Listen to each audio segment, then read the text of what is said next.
Perkenalkan, nama saya Niputu Aida Mayanti. Saya dari 11 MIA PC, absen 22.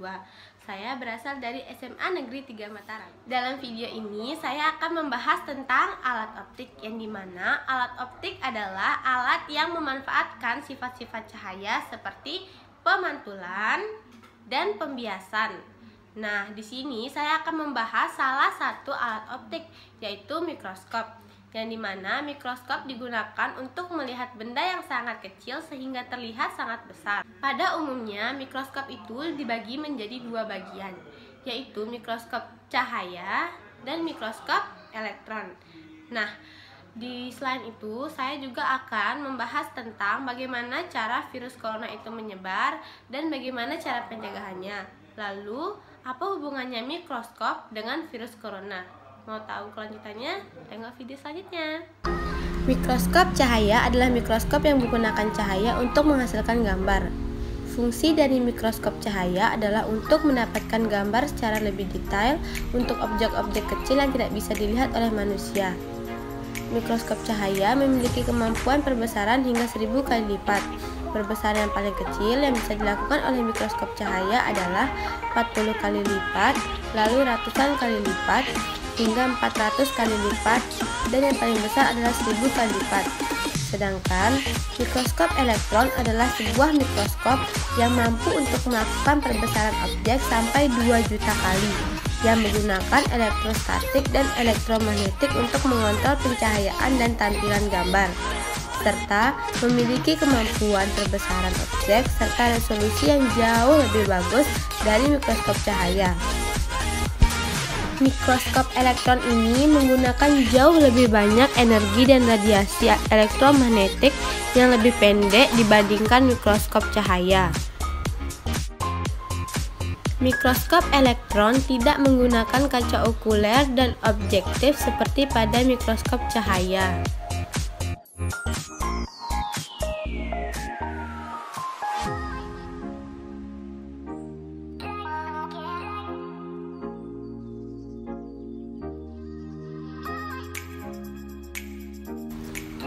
Tetapi mikroskop elektron menggunakan lensa elektromagnetik untuk memfokuskan berkas elektron pada objek yang diamati pada mikroskop elektron.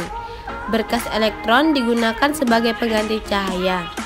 Kemampuan perbesaran mikroskop elektron dipengaruhi oleh pendeknya panjang gelombang dari elektron, yaitu sekitar 1000 kali lebih kecil daripada panjang gelombang cahaya yang tampak.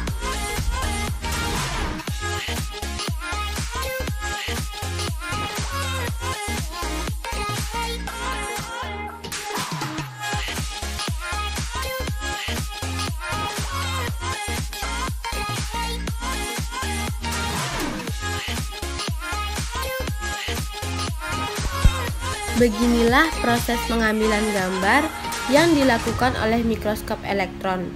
Oleh karena itu, mikroskop elektron digunakan untuk mengamati virus, salah satunya adalah virus corona.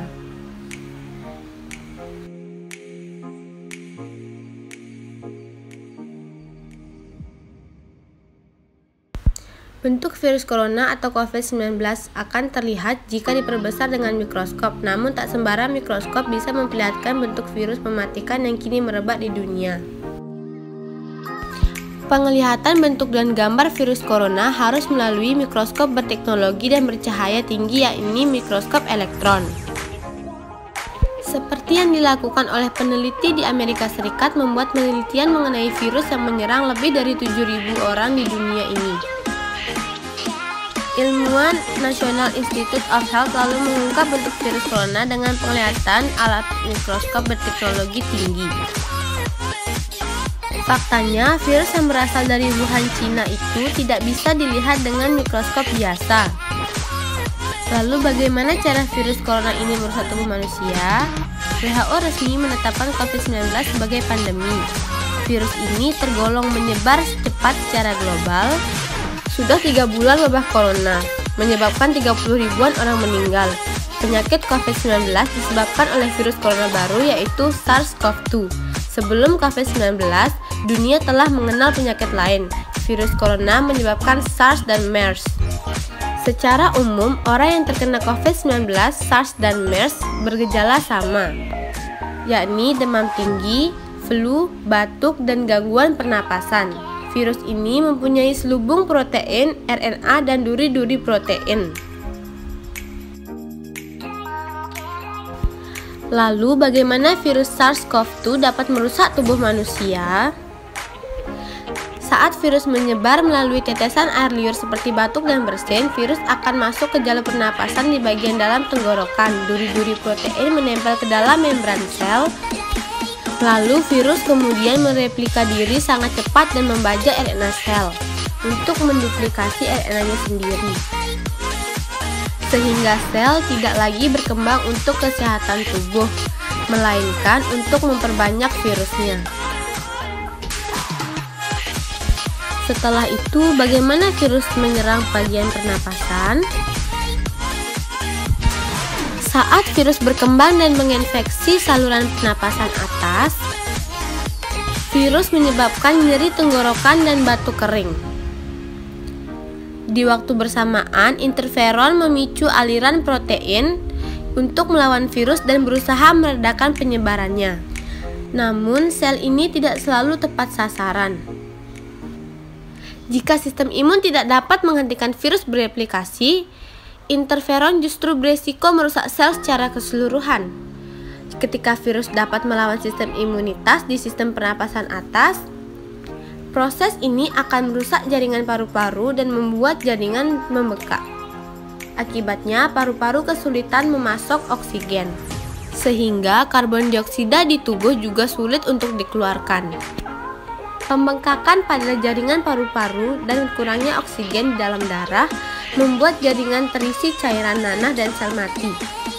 Pada fase ini, pasien akan mengidap pneumonia atau radang paru-paru. Pasien pun mengalami kesulitan untuk bernapas. Akhirnya, pasien membutuhkan alat bantuan pernapasan atau ventilator, alat yang jadi penentu bernapas agar tetap hidup. Indonesia menjadi negara ke-52 yang mengumumkan status warga negaranya terinfeksi virus corona. Hingga saat ini belum ada vaksin yang mampu menangkal virus tersebut. Maka pencegahan infeksi menjadi cara yang efektif untuk mencegah penularan. Lalu apa saja yang harus kita perhatikan? 4 cara mudah mencegah tertularnya corona. Yang pertama adalah dengan cara mencuci tangan. Mengapa kita harus sering mencuci tangan? Virus corona dapat hidup di permukaan benda tanpa inang selama berjam-jam. Mencuci tangan dengan bersih atau dengan cairan pembersih tangan lainnya dapat membunuh virus dan mencegah penularannya.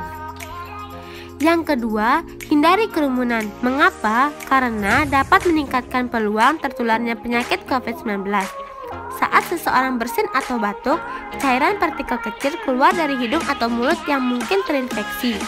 Jika terlalu dekat, virus berpotensi terhirup melalui udara. Maka dari itu, kita harus menjaga jarak hingga 2 meter. Yang ketiga, hati-hati saat mengusap wajah. Hindari menyentuh area wajah. Tangan banyak menyentuh permukaan, sehingga kemungkinan virus menempel. Jika tangan yang terkontaminasi menyentuh mata, hidung, mulut, ataupun yang memiliki kelenjar, berpotensi terinfeksi virus corona semakin besar. Yang keempat, jaga kesehatan bernapas. Pastikan Anda dan sekitar dapat bernapas dengan baik tanpa gangguan, termasuk menutup hidung dan mulut saat batuk dan bersin menggunakan tisu atau masker, atau bisa menggunakan bagian dalam siku. Jika Anda merasa kurang sehat, gunakan masker untuk mencegah penularan kepada orang lain. Jangan lupa mengganti masker secara berkala. Nah, sekian video dari saya. Semoga bermanfaat untuk kita semua. Terima kasih.